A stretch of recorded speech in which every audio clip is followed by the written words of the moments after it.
എല്ലാവർക്കും നമസ്കാരം. Mind body ടോണിക്കിലേക്ക് ഏവർക്കും ഒരിക്കൽ കൂടി സ്വാഗതം. ഞാൻ ഡോക്ടർ സീത.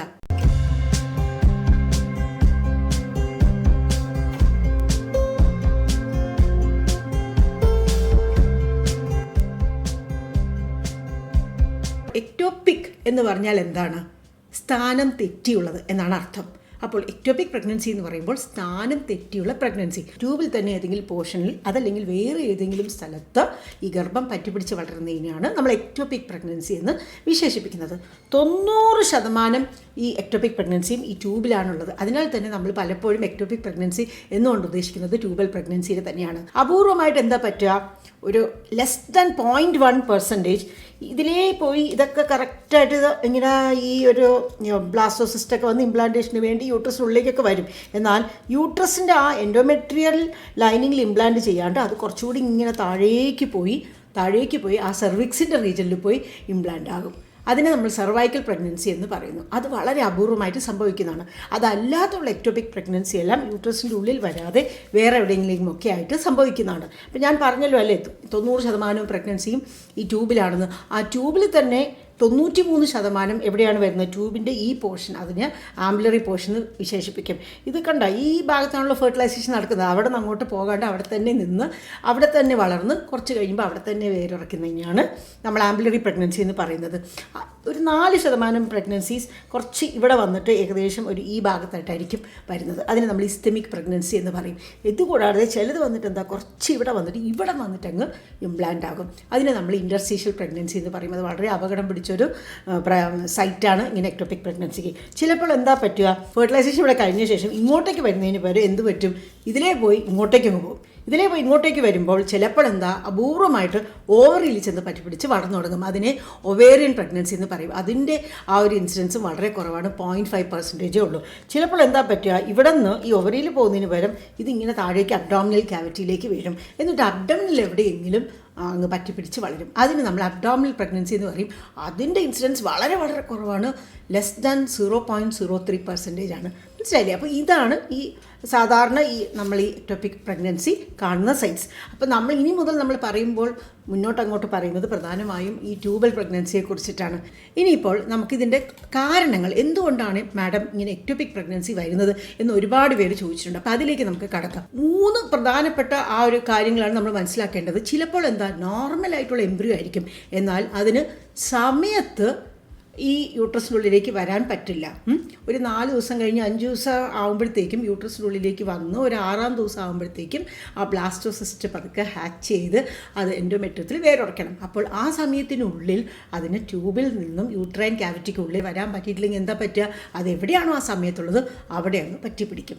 മനസ്സിലായില്ലേ? അതാണ് നമ്മൾ ഏറ്റവും പ്രധാനമായിട്ടും നമ്മൾ കാണുന്ന ഒരു കാരണം. ഇനി വേറൊന്നെന്താ, അബ്നോർമൽ കൺസെപ്റ്റസ്, അതായത് ഈ എന്തെങ്കിലും ഒരു അപാകതയുണ്ട് ഈ ബീജവും അണ്ടവും തമ്മിൽ സംയോജിച്ച് ഫെർട്ടിലൈസ്ഡ് ആയിട്ടുള്ള എഗ്ഗിനുണ്ടെങ്കിൽ ചിലപ്പോൾ അത് പതുക്കെ ഇങ്ങനെ യൂട്രസിൻ്റെ അടുത്തേക്ക് വരുന്നതിന് പകരം ട്യൂബിൽ തന്നെ ഇംപ്ലാന്റ് ആക്കാമെന്ന്. വേറെ ഒരു തിയറി പറയുന്നത് എന്തെന്ന് വെച്ചാൽ, ചിലപ്പോൾ ഈ ട്യൂബിൻ്റെ ഉള്ളിലത്തെ എൻവയൺമെൻറ്റ്, ട്യൂബിൻ്റെ ഉള്ളിലുള്ള ആ ഒരു പരിസ്ഥിതി കുറച്ച് വ്യത്യാസപ്പെടുകയാണെങ്കിൽ ചിലപ്പോൾ ഇംപ്ലാന്റേഷൻ നേരത്തെ സംഭവിക്കാം, സാധാരണ നടക്കുന്നതിനും നേരത്തെ സംഭവിക്കാമെന്ന്. ഇതിനെക്കുറിച്ച് ജസ്റ്റ് ഒരു സ്പെക്കുലേഷൻ അത്രയേ ഉള്ളൂ. പ്രധാനമായും നമ്മൾ പറയുന്നത് ആദ്യത്തെ ഒരു കാരണമാണ്. എന്തുകൊണ്ടാണ് ഇങ്ങനെ ഉണ്ടാകുന്നത്, എന്തുകൊണ്ടാണ് ഈ തക്ക സമയത്ത് വരാത്തത്, അതിൻ്റെ റിസ്ക് ഫാക്ടേഴ്സ് ആണ് നമ്മൾ ഇനി പറയാൻ പോകുന്നത്. പ്രധാനമായും നമുക്ക് ഒരു കാരണം, ഇന്ന കാരണം എന്ന് പറഞ്ഞ് ഒറ്റ വ്യക്തിയിൽ നമുക്ക് എടുത്ത് ചൂണ്ടിക്കാണിക്കാൻ മിക്കപ്പോഴും പറ്റില്ല. എന്നാലും ചില റിസ്ക് ഫാക്ടേഴ്സ്, അതായത് നമുക്ക് ഇത് വരാനുള്ള സാധ്യത കൂട്ടുന്ന ചില ഫാക്ടേഴ്സ് ഉണ്ട്. അതെന്തൊക്കെയാണെന്ന് നോക്കാം. ക്ലമീഡിയ ട്രക്കോമറ്റസ് എന്ന ആ ഒരു അണുബാധ മൂലം ഉണ്ടാകുന്ന ഈ രോഗങ്ങളാണെങ്കിൽ പലപ്പോഴും സ്ത്രീകളിൽ ട്യൂബിനെ പ്രതികൂലമായി ബാധിച്ചേക്കാം. ട്യൂബിൽ ഒരുപാട് സ്കാറിങ്ങും ഇൻഫ്ലമേഷനും എല്ലാം സംഭവിക്കാം. അതേപോലെ ട്യൂബിൻ്റെ മോട്ടിലിറ്റി, ട്യൂബിൻ്റെ ഉള്ളിൽ നമ്മുടെ ഈ മൂക്കിൻ്റെ ഉള്ളിലെല്ലാം രോമങ്ങളുള്ള പോലെ ട്യൂബിൻ്റെ ഉള്ളിലും ചെറിയ ആ ഒരു സീലിയ എന്നാണ് പറയുക, അതിന് സീലിയ ഉണ്ട്. അപ്പോൾ ആ സീലിയ ഇങ്ങനെ തള്ളി വിട്ടിട്ടാണ് ഈ എംബ്രിയോ പതുക്കെ ട്യൂബിൽ നിന്നും യൂട്രസിലേക്ക് വരുന്നത്. അപ്പോൾ ആ ട്യൂബിൻ്റെ മോട്ടിലിറ്റീനെ ബാധിക്കപ്പെടാം. അതേപോലെ അതിൽ ട്യൂബിൽ സ്കാറിങ് വരാം. അങ്ങനെയൊക്കെ സംഭവിക്കുമ്പോൾ എന്താ, അവിടെ തന്നെ ട്യൂബിൽ തന്നെ പറ്റിപ്പിടിച്ച് വളരാനുള്ള സാധ്യതയുണ്ട്. ഒരു 2 മുതൽ 3 മടങ്ങ് കൂടുതലാണ് ഈ ക്ലമീഡിയ ഇൻഫെക്ഷൻ കാരണം ട്യൂബിൽ എന്തെങ്കിലുമൊക്കെ പ്രശ്നം വന്നിട്ടുള്ള സ്ത്രീകളിൽ ഈ ട്യൂബൽ പ്രഗ്നൻസി വരാൻ ഈ ഇൻഫെക്ഷൻ ഇല്ലാത്തവരെ താരതമ്യപ്പെടുത്തി നോക്കുമ്പോൾ. രണ്ടാമത് എന്താണ്, ഏറ്റവും പ്രധാനപ്പെട്ട ഒരു കാരണമാണിത്, ഏതെങ്കിലും സ്ത്രീകൾ ഫസ്റ്റ് ഹാൻഡ്, സെക്കൻഡ് ഹാൻഡ് അല്ലെങ്കിൽ ഈവൻ തേർഡ് ഹാൻഡ് സ്മോക്കിങ്ങിന് എക്സ്പോസ്ഡ് ആണെങ്കിൽ അവരിലും ഇങ്ങനെ ഈ ട്യൂബൽ പ്രഗ്നൻസി കൂടുവാനുള്ള സാധ്യതയുണ്ട്. അപ്പോൾ ഫസ്റ്റ് ഹാൻഡ് സ്മോക്കിംഗ് എന്ന് പറഞ്ഞാൽ നമുക്ക് എല്ലാവർക്കും അറിയാം, നമ്മൾ സ്വയം പുകവലിക്കുകയാണെങ്കിൽ പല സ്ത്രീകളും ഇന്നത്തെ കാലത്ത് പുകവലിക്കാറുണ്ട് എന്നുള്ളത് പരമമായ സത്യമാണ്. ഇന്ന് മാത്രമല്ല, പണ്ട് ഒരു 20-25 വർഷം മുമ്പ് ഞാൻ മുംബൈയിൽ MD ഗൈനക്കോളജിക്ക് പഠിക്കും. അവിടെ എനിക്കറിയാവുന്ന അവിടുത്തെ ഒരുപാട് പെൺകുട്ടികൾ, MDക്കൊക്കെ പഠിച്ചുകൊണ്ടിരുന്ന പല ഡിപ്പാർട്ട്മെൻറ്റിൽ പഠിച്ചുകൊണ്ടിരുന്ന ഒരുപാട് പെൺകുട്ടികൾ പുകവലിക്കുന്നത് ഞാൻ കണ്ടിട്ടുണ്ട്. ഞാനപ്പോഴേക്ക് ഞെട്ടിപ്പോയിട്ടുണ്ട്, അത്രയും വർഷങ്ങൾക്ക് മുമ്പേ. അപ്പോൾ ഇപ്പോഴത്തെ കഥയൊന്നും പറയേ വേണ്ടല്ലോ അല്ലേ. അപ്പോൾ അങ്ങനെ first hand smoking. Second hand smoking എന്ന് പറയുമ്പോൾ നമ്മുടെ വീട്ടിലുള്ളവർ അല്ലെങ്കിൽ നമ്മൾ ഓഫീസിലിരിക്കുമ്പോൾ ഓഫീസിലുള്ളവർ അവരൊക്കെ സ്മോക്ക് ചെയ്യുകയാണ്. ആ സ്മോക്കിൻ്റെ ഫ്യൂംസൊക്കെ നമ്മുടെ ഉള്ളിലേക്ക് ചെന്ന് കഴിഞ്ഞാലും വരാം. തേർഡ് ഹാൻഡ് സ്മോക്ക് എന്ന് പറയുന്നത് നമ്മൾ ഈ ആരെങ്കിലുമൊക്കെ സ്മോക്ക് ചെയ്ത് ആ സ്മോക്കിൻ്റെ ഡസ്റ്റ് പാർട്ടിക്കിൾസ് എല്ലാം എവിടെയെങ്കിലും ഏതെങ്കിലും ഒരു പ്രതലത്തിലെല്ലാം ഇരുന്ന് നമ്മളറിയാണ്ട് ആ പ്രതലത്തിൽ തൊട്ട് പിന്നെ ആ കൈയെല്ലാം കൊണ്ട് നമ്മൾ നമ്മുടെ വായിൻ്റെ ഉള്ളിലേക്കോ അല്ലെങ്കിൽ മൂക്കിൻ്റെ അടുത്തേക്കോ അങ്ങനെ ഇങ്ങനെയൊക്കെ വരികയാണെങ്കിൽ അങ്ങനെ ആയാലും വരാം. മനസ്സിലായില്ലേ? മാത്രമല്ല, സ്മോക്കിങ്ങിന് എക്സ്പോസ്ഡ് ആയിട്ടുള്ള സ്ത്രീകളിൽ നമ്മൾ കാണുന്നതെന്ന് വെച്ചാൽ ട്യൂബിലുള്ള ആ ഒരു ഫ്ലൂയിഡ്, ട്യൂബിൻ്റെ അകത്തും ഫ്ലൂയിഡ് ഉണ്ട്, യൂട്രസിൻ്റെ ഉള്ളിലും കുറച്ച് ഫ്ലൂയിഡ് ഉണ്ട് കേട്ടോ. അപ്പോൾ ഗവേഷകർ കണ്ടുപിടിച്ചിരിക്കുന്നത് എന്താണെന്ന് വെച്ചാൽ ട്യൂബിൽ PROKR1 എന്ന ആ ഒരു പദാർത്ഥമുണ്ട്. അതൊരു പ്രോട്ടീനാണ്. ആ പദാർത്ഥം ഈ ട്യൂബിൽ കുറച്ച് കൂടുതലായിട്ടുള്ള അളവിൽ ഈ സ്മോക്കിങ്ങിന് എക്സ്പോസ്ഡ് ആയിട്ടുള്ള സ്ത്രീകളിൽ കാണുന്നു എന്നാണ് പറയപ്പെടുന്നത്. അപ്പോൾ ഈ ചെറിയൊരു അളവിൽ, അതായത് ഒരു മിതമായ ഒരു ഒപ്റ്റിമം അളവിൽ ഈ PROKR1 പ്രോട്ടീൻ സാധാരണ യൂട്രസിൻ്റെ ഉള്ളിലത്തെ കുറച്ചൊരു ഫ്ലൂയിഡ് ഉണ്ടാവുമല്ലോ അവിടെ കാണുന്നതാണ്. അത് ശരിക്കും പറഞ്ഞാൽ ഇംപ്ലാന്റേഷന് സഹായിക്കുന്നതാണ്, പ്രോത്സാഹിപ്പിക്കുന്നതാണ്. എന്നാൽ ട്യൂബിൽ ഇത് കൂടുതലായ അളവിൽ, യൂട്രസിൽ കാണുന്നതിന് പകരം ട്യൂബിൽ ഇത് കൂടുതലായിട്ടുള്ള അളവിൽ കാണുകയാണെങ്കിൽ എന്താ സംഭവിക്കുക? ഇംപ്ലാന്റേഷൻ ട്യൂബിൽ തന്നെ നടക്കും. അപ്പോൾ ഇതൊക്കെയാണ് സ്മോക്കിംഗ് കാരണം ഉണ്ടാകാവുന്ന പ്രശ്നങ്ങൾ. പിന്നെ അടുത്ത റിസ്ക് ഫാക്ടർ എന്താ? PID, pelvic inflammatory disease. അതായത് പെൽവിസ് എന്ന് പറയുമ്പോൾ എന്താ? നമ്മുടെ ആ ഒരു ഇടുപ്പിൻ്റെ ആ ഭാഗത്തുള്ള വയറിൻ്റെ ഉള്ളിലത്തെ ആ ഒരു അബ്ഡോമിനൽ ക്യാവിറ്റിയാണ് നമ്മൾ പെൽവിക് ക്യാവിറ്റി എന്ന് പറയുന്നത്. ആ പെൽവിക് റീജിയനിൽ എന്തെങ്കിലും എല്ലാം ഇൻഫ്ലമേഷനോ ഇൻഫെക്ഷനോ ഇതിന് മുൻപ് എങ്ങാനും വന്നിട്ടുണ്ടെങ്കിൽ ഈ ട്യൂബൽ പ്രഗ്നൻസി വരാനുള്ള സാധ്യത കുറച്ച് കൂടുതൽ തന്നെയാണ്. മനസ്സിലായില്ലേ? പെൽവിക് ഇൻഫ്ലമേഷൻ ഉണ്ട് എന്ന് സ്ഥിരീകരിക്കപ്പെട്ടിട്ടുള്ള സ്ത്രീകളിൽ 6 മടങ്ങ് കൂടുതലാണ് ഈ ട്യൂബൽ പ്രഗ്നൻസിക്ക് സാധ്യത എന്നാണ് കണ്ടുപിടുത്തങ്ങൾ പറയുന്നത് കേട്ടോ. പിന്നെ ഇനി ഏതെങ്കിലും കാരണം കൊണ്ട് ട്യൂബിൽ എന്തെങ്കിലും എല്ലാം സർജറി അല്ലെങ്കിൽ എന്തെങ്കിലും ഒരു പ്രൊസീജിയേഴ്സ് ചെയ്യപ്പെട്ടിട്ടുണ്ട് ഇതിന് മുൻപ് എന്നുണ്ടെങ്കിലും ഈ ട്യൂബൽ പ്രഗ്നൻസി വരാനുള്ള സാധ്യത കൂടുതലാണ്. എപ്പോഴൊക്കെയാണ് ഇങ്ങനെ സർജറി ചെയ്യപ്പെടുക? ഒന്ന്, നമ്മൾ ഈ പ്രസവം നിർത്തുന്ന ശസ്ത്രക്രിയ, നമ്മൾ ഈ ചുമ്മാ ഈ ക്ലിപ്പോ ബാൻഡോ ഇടാണ്ട് നമ്മൾ ഈ മോഡിഫൈഡ് പോമറൈസ് മെത്തേഡ്, അങ്ങനെ പലതരത്തിലുള്ള മെത്തേഡ് ഉണ്ടല്ലോ.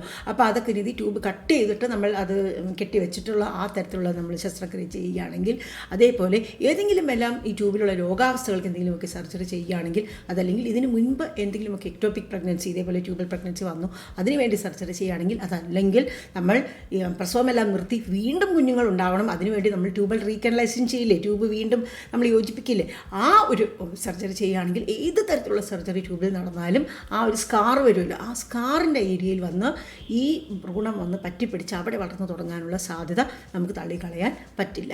ഇനി ഇത് കൂടാണ്ട് അബ്ഡോമിനൽ സർജറി, ഏതെങ്കിലും എല്ലാം അബ്ഡോമിനൽ സർജറി ഇതിനു മുൻപ് നടന്നിട്ടുണ്ടെങ്കിൽ, പ്രത്യേകിച്ചും ഈ അടിവയറിൻ്റെ ഭാഗത്തൊക്കെ അബ്ഡോമിനൽ സർജറീസ് നടന്നിട്ടുണ്ടെങ്കിലും ചെറിയ തോതിൽ ഈ റിസ്ക് കൂടും. കാരണം ഏത് സർജറി കഴിഞ്ഞാലും അഡ്ഹേഷൻസ്, ഒട്ടിപ്പിടുത്തം വരാനുള്ള സാധ്യതയുണ്ട്.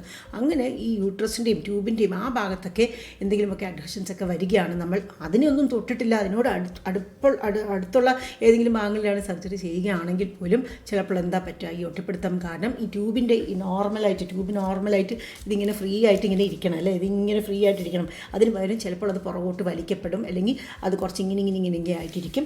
അങ്ങനെയൊക്കെ വരുമ്പോൾ എന്താ സമയത്ത് ഈ ഭ്രൂണത്തിന് യൂട്രസിൻ്റെ ഉള്ളിലേക്ക് വന്ന് ഇംപ്ലാന്റേഷൻ ചെയ്യാൻ പറ്റില്ല. അപ്പോൾ ആ ഹാച്ച് ചെയ്യുന്ന സമയത്ത് അത് അപ്പോഴും ട്യൂബിൽ തന്നെ ആയിരിക്കും. അങ്ങനെ വരുമ്പോൾ അവിടെ തന്നെ ഇംപ്ലാന്റ് ചെയ്യപ്പെടും. മനസ്സിലായില്ലേ? പിന്നെ വേറെ ഒരു കാര്യം എന്താ പറയുന്നത് വെച്ചാൽ എൻഡോമെട്രിയോസിസ് ഉണ്ടെങ്കിലും ട്യൂബൽ പ്രഗ്നൻസി വരാനുള്ള സാധ്യത കുറച്ച് കൂടുതൽ തന്നെയാണ്. ഇതിൻ്റെ കാരണവും ഞാൻ പറയാതെ തന്നെ നിങ്ങൾക്ക് പലർക്കും അറിയാവുന്നതാണ്. കാരണം ഞാൻ എൻഡോമെട്രിയോസിനെ കുറിച്ച് ഒരുപാട് വീഡിയോസ് ഇട്ടിട്ടുണ്ട്, അതിലൊക്കെ പറഞ്ഞിട്ടുണ്ട്. എൻഡോമെട്രിയോസിസിൽ പ്രത്യേകിച്ചും നമ്മുടെ അണ്ടാശയത്തിൽ ഓറിയിൽ വരുന്ന എൻഡോമെട്രിയോസിസ് സിസ്റ്റിനെ ചോക്ലേറ്റ് സിസ്റ്റ് എന്ന് വിശേഷിപ്പിക്കും. അതിൻ്റെ ഉള്ളിൽ ആകെ പശയാണ് ഫ്ലൂയിഡാണ് ഉണ്ടാവുക. അപ്പോൾ എന്താ, അത് ബ്ലഡ് പഴകിയ ബ്ലഡാണത്, അങ്ങനെ ഈ ഒരു ബ്രൗൺ ചോക്ലേറ്റ് നിറത്തിലുണ്ടാവുന്നത്. അപ്പോൾ അതെങ്ങാനും ബേസ്റ്റ് ചെയ്യുകയോ അങ്ങനെയൊക്കെ ചെയ്യുകയാണെങ്കിലും അഡ്ഹഷൻസ്, ഒട്ടിപ്പിടുത്തം വരും. ഈ ഒട്ടിപ്പിടുത്തം വരുമ്പോഴും ഈ ട്യൂബിൻ്റെ ഈ നോർമലായിട്ടുള്ള ആ ഒരു അനാറ്റമി എല്ലാം കംപ്ലീറ്റ് ആയിട്ട് പോകും. അപ്പോഴും സാധ്യത കൂടുതൽ തന്നെയാണ്. പിന്നെ നമ്മൾ ഈ ഗർഭനിരോധനത്തിന് പ്രൊജസ്ട്രോൺ മാത്രം അടങ്ങിയിട്ടുള്ള ഗുളികകൾ, അതിന് മിനി പിൽ എന്ന് പറയും, അത് ഉപയോഗിക്കുകയാണെങ്കിലും ഇങ്ങനെ അഥവാ ഗർഭം സംഭവിക്കുകയാണെങ്കിൽ, ഗർഭനിരോധന മാർഗങ്ങൾ ഉപയോഗിച്ചാൽ ഗർഭധാരണത്തിൻ്റെ സാധ്യത കുറവാണ്. എന്നാൽ അഥവാ ഗർഭം സംഭവിക്കുകയാണെങ്കിൽ അത് ട്യൂബിൽ തന്നെ പറ്റിപ്പിടിക്കാനുള്ള സാധ്യതയുണ്ട്. കാരണം ആ സമയത്തും ഈ സീലിയ, അതിൻ്റെ ഉള്ളിലത്തെ ആ ഒരു ഇങ്ങനെ രോമങ്ങൾ പോലെ ഉണ്ടല്ലോ, ആ സീലിയയുടെ മോട്ടിലിറ്റി അത് പ്രതികൂലമായി ബാധിക്കപ്പെടും. ഇനി ഇതേപോലെ തന്നെയാണ് നമ്മൾ ഈ കോപ്പർ ടീ പോലത്തെ സാധനങ്ങളെല്ലാം നമ്മൾ യൂട്രസിൻ്റെ ഉള്ളിൽ ഗർഭനിരോധനത്തിന് വേണ്ടി നമ്മൾ വെക്കുകയാണ്, നിക്ഷേപിക്കുകയാണ്. എന്നിട്ട് നമ്മൾ അബദ്ധത്തിനെങ്ങാനും പ്രഗ്നൻ്റ് ആവുകയാണെങ്കിൽ ഈ കോപ്പർ ടീ യൂട്രസിൻ്റെ ഉള്ളിലെ പ്രഗ്നൻസിയെ തടയാൻ മാത്രമേ സഹായിക്കുള്ളൂ. ട്യൂബിലുള്ള പ്രഗ്നൻസിയെ തടയാനുള്ള ആ ഒരു വകുപ്പ് അതിനില്ല, അതിനുള്ള കഴിവ് അതിനില്ല. അപ്പോൾ നമ്മൾ അതിൻ്റെ അർത്ഥം കോപ്പർ ടീ ഇട്ട് കഴിഞ്ഞാൽ നമ്മൾക്ക് ട്യൂബിൽ പ്രഗ്നൻസി വരുമെന്നല്ല. കോപ്പർ ടീ ഒന്നും ഇട്ടിട്ടില്ലെങ്കിൽ, ഒരു ഗർഭനിരോധന മാർഗം സ്വീകരിച്ചിട്ടില്ലെങ്കിൽ പ്രഗ്നൻസി തന്നെ വരാനുള്ള സാധ്യത കൂടുതലാണ്. അപ്പോൾ സ്വാഭാവികമായിട്ടും ട്യൂബൽ പ്രഗ്നൻസി വരാനുള്ള സാധ്യതയും എന്തുകൊണ്ടും കൂടുക തന്നെ ചെയ്യും. എന്നാൽ കോപ്പർ ടീ എങ്ങാനും ഇട്ട് അബദ്ധവശാൽ ഗർഭമായാൽ അത് നോർമൽ പ്രഗ്നൻസി ആവുന്നതിനേക്കാൾ ട്യൂബിലാകാനുള്ള സാധ്യതയാണ് കുറച്ച് കൂടുതൽ. നിങ്ങൾക്ക് വ്യക്തമായി എന്ന് ഞാൻ വിചാരിക്കുന്നു. ഈ കാര്യം പ്രത്യേകം മനസ്സിലാക്കേണ്ടതാണ്. നിങ്ങൾക്ക് ഈ ഭാഗം മനസ്സിലായില്ലെങ്കിൽ ഒന്നും കൂടി കാണുക കേട്ടോ. പിന്നെ അതേപോലെ ഈ പ്രായം കൂടുന്നതനുസരിച്ച് ട്യൂബിൽ ഗർഭം വരാനുള്ള സാധ്യത കൂടുതലാണ്. ഇത് മിക്കവാറും ആ ഒരു സീലിയറി മോട്ടിലിറ്റി ചിലപ്പോൾ കുറയുന്നത് കാരണമായിരിക്കാം എന്നാണ് പറയപ്പെടുന്നത്. എന്നാൽ നമ്മൾ കാണുന്നുണ്ട് ചെറുപ്പക്കാരിലും എല്ലാവരിലും ഇങ്ങനെ ട്യൂബൽ പ്രഗ്നൻസി നമ്മൾ കാണുന്നുണ്ട് അല്ലേ. അതൊരു റിസ്ക് ഫാക്ടർ മാത്രമാണ്. പിന്നെ ഇതുകൂടാതെ നമ്മുടെ ഇപ്പോൾ നൂതനമായിട്ടുള്ള പലതരത്തിലുള്ള ചികിത്സാ സമ്പ്രദായങ്ങളുണ്ടല്ലോ അല്ലേ. നമ്മൾ ഈ ഗൊണാഡോട്രോഫിൻ ഇഞ്ചെക്ഷൻസ് എല്ലാം എടുത്ത് ഒന്നിൽ കൂടുതൽ ഈ ഫോളിക്കിൾസ് വളർന്ന് ചിലപ്പോൾ ഒന്നിൽ കൂടുതൽ അണ്ടങ്ങൾ ഓവുലേഷൻ നടന്ന് ഒന്നിൽ കൂടുതൽ ഗർഭധാരണം നടക്കുക, അതായത് സൂപ്പർ ഓവുലേഷനൊക്കെ നടന്ന് ചിലപ്പോൾ ട്വിൻസ്, ട്രിപ്ലെറ്റ്സ് അങ്ങനെയൊക്കെ വരികയാണെങ്കിൽ ചിലപ്പോൾ ഇങ്ങനെ എക്ടോപിക് പ്രഗ്നൻസിക്കുള്ള സാധ്യത കുറച്ച് കൂടുതൽ തന്നെയാണ്. മനസ്സിലായില്ലേ. ചിലപ്പോൾ വളരെ അത്യപൂർവമായി സംഭവിക്കാവുന്നത് ഇങ്ങനെ ഈ ട്വിൻസ്, ട്രിപ്പിൾസ് ഒക്കെ വരുമ്പോൾ ചിലത് ഒന്ന് വന്നിട്ട് ഈ യൂട്രസിനുള്ളിൽ വളരാം, മറ്റേത് നമുക്ക് ഈ ട്യൂബിലെങ്ങാനും വളരാം, ട്യൂബിലോ അല്ലെങ്കിൽ വേറെ എവിടെയെങ്കിലോ പറ്റിപ്പിടിച്ച് വളരാം. ഇതിനെ ഹെട്രോടോപ്പിക് പ്രഗ്നൻസി എന്നാണ് വിശേഷിപ്പിക്കുന്നത്. പണ്ടൊക്കെ ഇത് വളരെ അപൂർവമായിട്ട് കണ്ടിരുന്നതാണ്. എന്നാൽ ഇപ്പോൾ കുറച്ച് കൂടുതലായി കാണുന്നുണ്ട്. കാരണം ഈ ചികിത്സ, ഈ പലതരത്തിലുള്ള ഇഞ്ചെക്ഷൻസും പിന്നെ ഇങ്ങനെയൊക്കെ ഓരോന്നൊക്കെ എടുത്ത് നമ്മൾ ചികിത്സിക്കുന്ന സമയത്ത് എന്താ പറ്റുമെന്ന് വെച്ചാൽ നമുക്ക് പറയാൻ പറ്റില്ല. ചിലപ്പോൾ ഒന്ന് ഇവിടെ യൂട്രസിനുള്ളിലും ഒന്ന് പുറത്തേക്കും വരാനുള്ള സാധ്യത കൂടുതൽ തന്നെയാണ് കേട്ടോ. ഇതേപോലെ തന്നെയാണ് നമ്മൾ ഈ IVF എന്ന ആ ഒരു ചികിത്സാ രീതികളിലൂടെയെല്ലാം ഗർഭധാരണം നടക്കുമ്പോഴും നമ്മൾ ഒന്നിൽ കൂടുതൽ എംബ്രിയോസ് നമ്മൾ യൂട്രസിനുള്ളിലേക്ക് നിക്ഷേപിക്കുമ്പോൾ നമ്മൾ വെറുതെ നിക്ഷേപിച്ചു കൊടുക്കുന്നു, അത്രയേ ഉള്ളൂ. അതിനുശേഷം അത് അവിടെ തന്നെ, അതാണ് ആ ഒരു ഭ്രൂണം എംബ്രിയോ തന്നെയാണ് ഒരു സ്ഥാനം തിരഞ്ഞെടുത്ത് അവിടെ പറ്റിപ്പിടിച്ച് വളർന്നു തുടങ്ങേണ്ടത് അല്ലേ. അപ്പോൾ അത് ചിലപ്പോൾ യൂട്രസിൻ്റെ ഉള്ളിൽ തന്നെ ആകാം, അതല്ലെങ്കിൽ അത് ട്യൂബിലേക്ക് പോയി അവിടെ പോയിട്ടും ആകാം. നമ്മൾ ഈ എംബ്രിയോ ട്രാൻസ്ഫർ ചെയ്ത് നമ്മൾ ഇവിടേക്ക് ഇങ്ങനെ വെച്ച് കൊടുക്കുന്നു, അത്രയേ ഉള്ളൂ. അത് ചിലപ്പോൾ ഇങ്ങോട്ടേക്ക് പോയി ഇവിടെ പോയിട്ടും ഇംപ്ലാന്റ് ആകാം, അല്ലെങ്കിൽ ഇവിടെ എവിടെയെങ്കിലും തപ്പിപ്പിടിച്ചിട്ട് ഇംപ്ലാന്റ് ആകുകയും ചെയ്യാം. അതിൻ്റെ സാധ്യത കുറച്ച് കൂടുതൽ തന്നെയാണ് കേട്ടോ. ഇല്ല നമുക്ക് പറയാൻ പറ്റില്ല. പിന്നെ വളരെ വളരെ അപൂർവമായി സംഭവിക്കുന്നൊരു കാര്യമാണ് നമ്മുടെ ഏതെങ്കിലും എല്ലാം congenital abnormalities of the tube. ഒന്നുകിൽ ട്യൂബിൻ്റെ നീളം വളരെ കൂടുതൽ, അപ്പോൾ ഈ എംബ്രിയോയ്ക്ക് ഇങ്ങനെ പതുക്കെ ഇങ്ങനെ അതിലൂടെ സഞ്ചരിച്ച് ഇങ്ങോട്ടേക്ക് എത്താൻ പറ്റില്ല. ആ 4ാമത്തെ 5ാമത്തെ ദിവസം ആകുമ്പോഴത്തേക്കും അതിന് മുമ്പ് തന്നെ അത് ഹാച്ച് ചെയ്തിട്ടുണ്ടാവും, അങ്ങനെ വരാം. അല്ലെങ്കിൽ വേറെ പലതരത്തിലുള്ള congenital anomalies of the tubes വളരെ അപൂർവമായിട്ട് സംഭവിക്കുന്ന കാര്യങ്ങളാണ്. അങ്ങനെയൊക്കെ ഉണ്ടെങ്കിലും റിസ്ക് കൂടാനുള്ള സാധ്യതയുണ്ട്. പിന്നെ ഇതിന് മുൻപ് ട്യൂബൽ പ്രഗ്നൻസി ഏതുവിധ കാരണങ്ങൾ കൊണ്ടാണെങ്കിലും അതല്ലെങ്കിൽ ഒരു കാരണവും ഇല്ലാതെയാണെങ്കിലും വന്നിട്ടുണ്ടെങ്കിൽ വീണ്ടും അത് വരാനുള്ള സാധ്യത കുറച്ച് കൂടുതൽ തന്നെയാണ്. 2 മുതൽ 30% ഒരിക്കൽ ട്യൂബ് പ്രഗ്നൻസി വന്ന ആൾക്ക് വീണ്ടും വരാനുള്ള സാധ്യത. ഇത് ഏകദേശം 2 ആണോ 30 എന്നത് പല ഘടകങ്ങളെ ആശ്രയിച്ചിരിക്കും. അത് നമുക്ക് പറയാൻ പറ്റില്ല. ചിലർക്ക് ഞാൻ ഈ പറഞ്ഞ ഈ പല ഫാക്ടേഴ്സ്, ഇതിന് മുമ്പ് പല ഫാക്ടേഴ്സില്ല, അതിൽ ഏതെങ്കിലും ഒന്നേ ബാധകമാവുള്ളൂ. ചിലർക്ക് ഒരുപാട് ബാധകമായിരിക്കും, ചിലർക്ക് ഒന്നും തന്നെ ബാധകമാകില്ല. അപ്പോൾ അതനുസരിച്ചിട്ട് ഈ 2ൻ്റെയും 30ൻ്റെയും ആ ഒരു ശതമാനത്തിനിടയിൽ എത്രത്തോളമാണ് വരുന്നത് എന്നുള്ളത് നമുക്ക് കാൽക്കുലേറ്റ് ചെയ്യേണ്ടി വരും. അതല്ലാണ്ട് നമുക്ക് പൊതുവായിട്ട് നമുക്ക് ഒരാൾക്ക് ഇത്ര ശതമാനം വരാം പറയാൻ പറ്റില്ല. ഓരോ കേസും ഇൻഡിവിജ്വലൈസ്ഡ് ആയിട്ട് നമുക്ക് പറയാൻ പറ്റും. പലപ്പോഴും അതും നമുക്ക് പറയാൻ പറ്റില്ല. ഇന്ന ആൾക്ക് ഇത്ര ശതമാനം റിസ്ക്കാണ്, ഇന്ന ആൾക്ക് ഇത്ര ശതമാനമേ ഉള്ളൂ റിസ്ക്, ഇന്ന ആൾക്ക് ഇതിലും കൂടുതൽ റിസ്ക്കാണ് നമുക്ക് പറയാൻ പലപ്പോഴും ബുദ്ധിമുട്ടായിരിക്കും കേട്ടോ. ഇത് കൂടാണ്ട് ഹോർമോണൽ ഫാക്ടേഴ്സ് എന്ന് പറയുമ്പോൾ നമ്മുടെ ശരീരത്തിൽ ഈസ്ട്രജൻ ഹോർമോണിൻ്റെ അളവ് താരതമ്യേന കുറച്ച് കുറവാണ്. ആവശ്യത്തിൽ എത്ര വേണോ അതിലും കുറച്ച് കുറവാണ്. പലവിധ കാരണങ്ങളുണ്ട്. നമ്മൾ പലരും ഫാറ്റ് ഡയറ്റ്സ്, അതായത് പലതരം ഫാൻസി ഡയറ്റ്സ് വെയിറ്റ് കുറയ്ക്കാൻ എന്നൊക്കെ പറഞ്ഞിട്ട് എടുക്കുമ്പോഴും, അതല്ലെങ്കിൽ ഒരുപാട് കൂടുതലായിട്ടുള്ള എക്സസൈസസ്, മോഡറേറ്റ് എക്സസൈസ് നമുക്ക് എല്ലാവർക്കും ആവശ്യമാണ്. വെയിറ്റ് കുറയ്ക്കാനുള്ളവർക്ക് കുറച്ച് കൂടുതൽ എക്സസൈസും ആവശ്യമാണ്. എന്നാൽ ഒരുപാട് അങ്ങോട്ട് കൂടുതലായിട്ട് എന്ന് പറഞ്ഞാൽ നമ്മൾ ആകെ ഒരു മാനിയ പോലെ നമ്മൾ ഫുൾ ടൈം എക്സസൈസ് ചെയ്തുകൊണ്ടിരിക്കുകയാണ്, ഭയങ്കരമായിട്ടുള്ള ഡയറ്റൊക്കെ നമ്മൾ ചെയ്തുകൊണ്ടിരിക്കുകയാണ്, എക്സ്പെരിമെൻ്റ് ചെയ്യുകയാണെന്നൊക്കെ ഉണ്ടെങ്കിൽ നമ്മുടെ ഈ ഹോർമോൺസിലെല്ലാം ഒരുപാട് വ്യതിയാനങ്ങൾ വന്നും ഇങ്ങനെ ട്യൂബൽ പ്രഗ്നൻസി വരാനുള്ള സാധ്യത കൂടുതലാണ്. ഇനി ഇത്രയും എല്ലാമാണ് ഈ റിസ്ക് ഫാക്ടേഴ്സ്. ഈ റിസ്ക് ഫാക്ടേഴ്സ് എല്ലാം പറഞ്ഞതിന് ശേഷം എനിക്ക് കുറച്ച് കാര്യങ്ങൾ നിങ്ങളോട് പറയാനുണ്ട് കേട്ടോ. ഒരുപാട് പേര് ചോദിച്ചിട്ടുള്ള ചോദ്യങ്ങളെ ആസ്പദമാക്കിയിട്ടാണ് ഞാൻ ഈ പറയുന്നത്. ഒന്ന്, ഈ റിസ്ക് ഫാക്ടേഴ്സ് എല്ലാം ഉള്ള എല്ലാവരിലും ഈ ട്യൂബിൽ തന്നെ പ്രഗ്നൻസി വന്നുകൊള്ളണമെന്ന് ഒരു നിർബന്ധവുമില്ല. പലരും ഇതിൽ ചോദിച്ചിട്ടുണ്ട്, എനിക്ക് ഇങ്ങനത്തെ ഒരു പ്രശ്നമുണ്ട്, അപ്പോൾ ഇനി തീർച്ചയായിട്ടും ട്യൂബിൽ തന്നെ വരുന്നു, റിപ്പീറ്റായിട്ട് വരുന്നു ഉറപ്പാണോ, അല്ലെങ്കിൽ എനിക്ക് ഇങ്ങനെ പ്രശ്നമുണ്ട്, എനിക്ക് ട്യൂബിലാകുമോ പ്രഗ്നൻസി വരിക എന്ന് പറഞ്ഞാൽ റിസ്ക് ഫാക്ടേഴ്സ് ഉള്ള എല്ലാവരിലും ഇത് ഉണ്ടാവണമെന്നൊന്നുമില്ല. ഉണ്ടാവാനുള്ള സാധ്യത കുറച്ച് കൂടുതലാണെന്നേ ഉള്ളൂ നമുക്ക് പറയാൻ പറ്റുക. പിന്നെ പലരും ചോദിക്കുന്നുണ്ട്, ഒരു ട്യൂബ് കട്ട് ചെയ്ത് പോയി, അപ്പോൾ ഇനിയിപ്പോൾ എന്താവും, ഇനിയിപ്പം എനിക്ക് ഗർഭമാകാൻ പറ്റുമോ, പ്രസവിക്കാൻ പറ്റുമോ? തീർച്ചയായിട്ടും പറ്റും. നമുക്ക് രണ്ടുള്ളതെല്ലാം ഒന്ന് മതി. ഒരു അണ്ഡാശയം മതി, ഒരു ട്യൂബ് മതി, ഒരു കണ്ണ് മതി, ഒരു കിഡ്നി മതി, അല്ലേ? അങ്ങനെയാണെങ്കിൽ നമുക്ക് വലിയ കുഴപ്പമില്ലാണ്ട് കഴിഞ്ഞു വിടാം. കുറച്ചൊരു ബുദ്ധിമുട്ട് വരും, അത്രയേ ഉള്ളൂ. പക്ഷേ ഗർഭധാരണത്തെ സംബന്ധിച്ചിടത്തോളം നമുക്ക് ഒരു ട്യൂബ് ധാരാളം മതി. ചിലരുടെ സംശയം എന്താണെന്ന് വെച്ചാൽ, എനിക്ക് 2 പ്രാവശ്യം ട്യൂബിൽ പ്രഗ്നൻസി ആയി, അപ്പോൾ ഇനിയിപ്പോൾ എനിക്കിനി പ്രഗ്നൻ്റ് ആകാൻ പറ്റുമോ, നോർമലായിട്ട് ആവുകയില്ലേ? അങ്ങനെയൊന്നുമില്ല. 2-3 പ്രാവശ്യം ട്യൂബിൽ പ്രഗ്നൻസി ആയി. ചിലപ്പോഴൊക്കെ നമുക്ക് ഭാഗ്യവശാൽ നമുക്ക് ഇഞ്ചക്ഷൻ എല്ലാം കൊണ്ട് തന്നെ ശരിയാക്കാൻ പറ്റിയിട്ടുണ്ട്, അല്ലെങ്കിൽ ഒരു ട്യൂബ് ഓപ്പറേഷൻ ചെയ്ത് കളയേണ്ടി വന്നിട്ടുണ്ട്. എങ്കിൽ പോലും നോർമലായിട്ട് പ്രഗ്നൻ്റായി യൂട്രസിൻ്റെ ഉള്ളിൽ തന്നെ 9 മാസവും കുഞ്ഞിനെ പേറി പ്രസവിച്ച ധാരാളം സ്ത്രീകളുണ്ട്. അപ്പോൾ പേടിക്കേണ്ട ആവശ്യമില്ല. ഇനി ഏതെങ്കിലും കാരണവശാൽ നമുക്ക് തുടർച്ചയായിട്ട് നമുക്ക് ട്യൂബൽ പ്രഗ്നൻസി വന്ന് 2 ട്യൂബും നമുക്ക് നഷ്ടപ്പെട്ടു, 2 ട്യൂബും ഇങ്ങനെ മുറിച്ച് കളയേണ്ടി വന്നിട്ടുണ്ട് എന്നുണ്ടെങ്കിലും പേടിക്കേണ്ട. ഇന്നത്തെ നൂതനമായ പലതരം ചികിത്സാ രീതികളുണ്ടല്ലോ, നമ്മൾ ഈ IVF ഒക്കെ പറഞ്ഞത്. IVF ഒക്കെ ആ ഒരു ഇതിലൂടെ നമുക്ക് ഗർഭധാരണം സാധ്യമാക്കാവുന്നതാണ്. മനസ്സിലായില്ലേ? ഇനി വേറൊരു കാര്യം, ചിലർക്ക് ഉള്ള തെറ്റിദ്ധാരണ എന്താണെന്ന് വെച്ചാൽ, ഇതിന് എന്തെങ്കിലും ഒരു ഫാമിലിയലായിട്ടുള്ള ഒരു ഹിസ്റ്ററി ഉണ്ട്, അതായത് നമ്മുടെ കുടുംബത്തിൽ ആർക്കെങ്കിലും ട്യൂബിൽ പ്രഗ്നൻസി വന്നാൽ നമുക്ക് വരുമോ എന്നുള്ള ചോദ്യം ചിലരൊക്കെ ചോദിച്ചിട്ടുണ്ട്. അങ്ങനെയൊന്നും വരികയില്ല കേട്ടോ, ആ ഒരു ടെൻഷൻ അടിക്കുകയേ വേണ്ട. പിന്നെ വേറെ ചിലർ ചോദിച്ചിട്ടുണ്ട്, നമ്മൾ ഇതിന് മുൻപ് ഗർഭം അലസിപ്പിച്ച് കളഞ്ഞിട്ടുണ്ട്, അല്ലെങ്കിൽ ഗർഭം അലസിപ്പോയിട്ടുണ്ട്, അപ്പോൾ അത് കാരണം ട്യൂബിൽ പ്രഗ്നൻസി വരാനുള്ള സാധ്യത കൂടുമോ?